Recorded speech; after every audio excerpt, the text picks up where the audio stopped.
नमस्कार, मी डॉक्टर स्नेहल राऊत, श्री विश्वार्पण आयुर्वेदमध्ये आपल्या सर्वांचे स्वागत आहे. प्रत्येकालाच असं वाटतं की आपली त्वचा ही सुंदर, मुलायम आणि तजेलदार असावी आणि त्यासाठी आपण वेगवेगळे प्रयत्न देखील करत असतो. कारण आपल्या शरीराचा आरसा म्हणजे आपली त्वचा आहे. त्यातल्या त्यात चेहऱ्याच्या त्वचेची आपण जरा जास्तच काळजी घेतो. त्यावर कुठेही काळवंडलेपणा आल्यास किंवा फोड आल्यास आपण अस्वस्थ होतो. आपलं सगळं लक्ष तिकडे जातं. आपलं कुठल्याही कामात लक्ष लागत नाही. आपला आत्मविश्वास हा कमी व्हायला लागतो आणि हे होणं स्वाभाविकही आहे.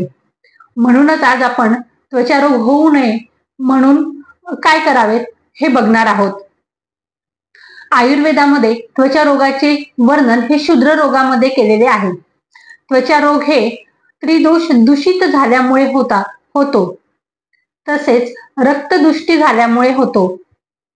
काही त्वचा रोगांमध्ये ॲलर्जी हे सुद्धा महत्वाचे कारण सांगितलेले आहेत.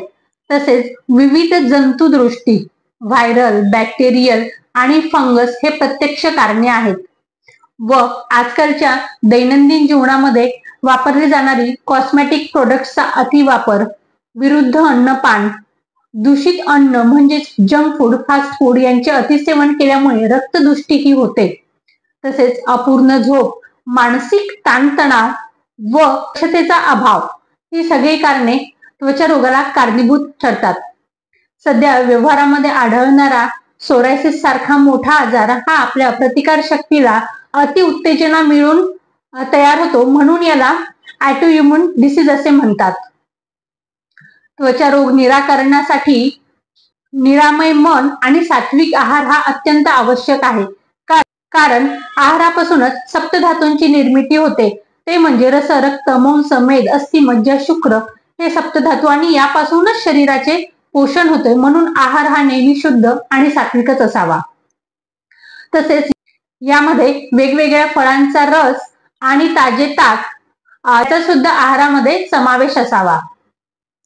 त्वचेला नियमितपणे अभ्यंग व उटणे लावावे.